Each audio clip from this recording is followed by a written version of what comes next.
Hey guys, if you're new here, I'm Laura and I'm currently doing an elimination diet based on the results that I got from my food sensitivity test from Everlywell. Today I wanted to talk about some of my favorite foods that I've been eating during this process. If you want to get caught up on my elimination diet experience so far, I recommend you check out the playlist down below. I go through my Everlywell results and the first week of my elimination diet. I've finally finished the process of eliminating all 33 foods that came up as reactive from my diet for a month. So now I'm in the process of going through the reintroduction phase. This is where I introduce the reactive foods one at a time and wait 3 to 4 days in between to see if I have any sort of reactivity. So for a good chunk of this reintroduction phase, I'm still eliminating a lot of these foods. I also travel for work every week, Monday through Thursday. So I've had to think through the foods that I can bring that are easily transportable. And most important, I look forward to eating them. Because I'm not eating foods that contain things like gluten, dairy, soy, eggs, tomatoes, garlic, black pepper, I've been pretty limited as far as what I can actually eat. Let's start with breakfast. Breakfast is easily my favorite meal of the day. Before this process, I would have eggs on a daily basis. They were so delicious and filling. I was a happy camper. But this is the meal where I initially felt the most limited. The only thing that really made sense for me to eat was oatmeal, especially since oats specifically came up as a non-reactive food. Now, I don't mind having oatmeal once in a while, but I get sick of it pretty quickly. So after about 4 or 5 days in a row, I was getting to the point where I was actually dreading breakfast because I was so bored with oatmeal. So that first weekend of the elimination diet, I found this pancake recipe that was elimination diet friendly. And wow, has that been a lifesaver. It's got gluten-free oats, bananas, maple syrup, apple cider vinegar, baking powder, some protein powder, and any kind of milk like coconut milk, flax milk, oat milk, non-dairy milk. Throw it all in a blender and you're good to go. Not only are they delicious and like the perfect consistency, but my husband Alex loves them as much as I do, and it's become like a regular go-to breakfast for us these days. It's even gotten to the point where I'll make a bunch of batter, pack it in some nice Tupperware, and bring it with me when I travel. I love that they have protein from the protein powder that I use, which is from Tropica, and even from the flax milk we sometimes use. I'm definitely fuller for longer and more satisfied when I eat the pancakes versus the oatmeal. And these pancakes are definitely something I'm going to keep in my breakfast rotation. What I'm hoping is when I reintroduce eggs, I have no problems, and I'm hoping I'll be able to switch back and forth between pancakes and like a delicious breakfast taco, for instance. Next up is lunch. Lunch is something I've never been very excited about. However, it's been really important for me to find something that is easy to put together in the office.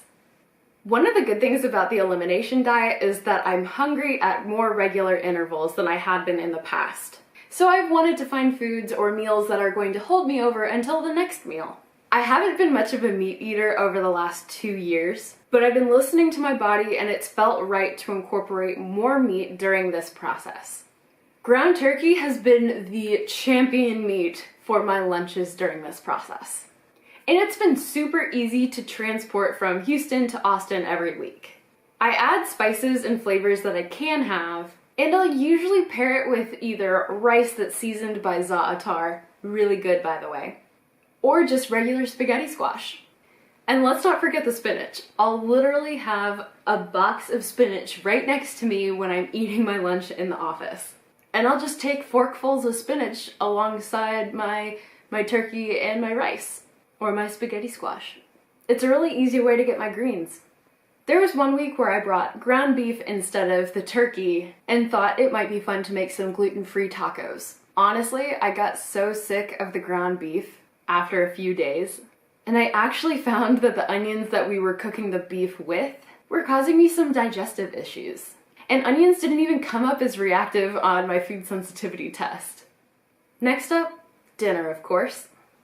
Dinner has been a little random, to be completely honest. When I'm at home for dinner, Alex and I started out by looking at recipes that we already had, and we just removed some of the ingredients that I couldn't have. And I'll admit, there were a lot of dishes that we made that didn't turn out great. They were just kind of bleh. We've had a few successes though. So we've made cod with these Tinkerbell peppers and corn and potatoes. That's pretty good. Unfortunately, fish doesn't make good leftovers. And the cod that we've gotten over the last several weeks has been so good that it hasn't needed really any seasoning. We just throw a little bit of olive oil on it and good to go. So I found that chickpeas seasoned with paprika, some sugar snap peas, and some chickpea pasta from Banza with a little bit of vegan butter makes for a really great lazy dinner when I'm on the road.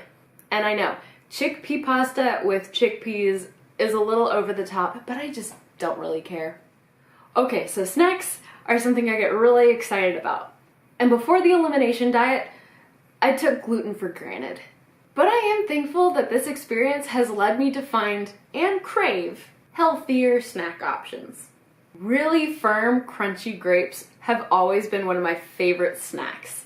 And they're basically a staple snack through this elimination diet. Strawberries have been surprisingly satisfying as well, especially when I chop them up because it makes them last a little bit longer. And to be real, sometimes I just don't want to snack on fruit.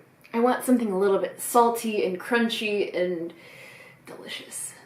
I've discovered how delicious lentil chips are. They're so simple, but they're so good.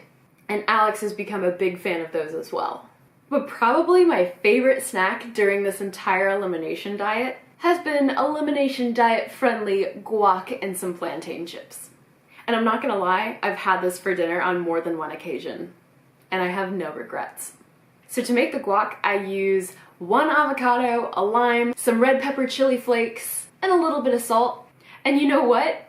It's so good. I initially added onions to the guac when I didn't think I had a problem with onions, but then I learned I did and I obviously took them out. And don't think I've forgotten about dessert. So I don't have it every day, but I do love dessert. I always have loved dessert, and I always will love dessert. So I'm gonna treat myself once in a while. Balance. So I got some hemp-based caramel flavored ice cream from a vegan ice cream store in Houston. I had really high hopes, but honestly, it was just a little too hempy, too nutty. I didn't like it. I tried to give it to Alex, he didn't like it, so it was a bust. I was really bummed mainly because it was kind of expensive. I did, however, find birthday cake flavored ice cream from Not a Moo, which has a coconut base and it doesn't taste like coconut. It's so good. It's a little bit expensive, but all of those kind of ice creams are, right? It was worth like the $5 I spent on that pint.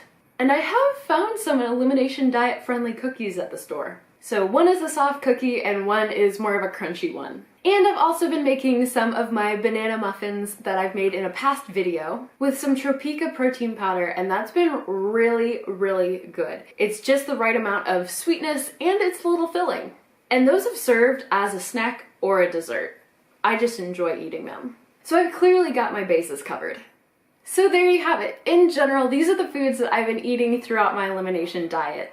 And I'm really thankful that I've found foods that make me feel good and I genuinely enjoy them. Sure, it takes some planning, but all of that work has paid off and I've been feeling so good, and dare I say, I have enjoyed this elimination diet process. So I hope you found this video helpful or informative. If you did, please give it a big thumbs up and don't forget to subscribe to my channel if you haven't already. Thanks so much for watching. Bye guys!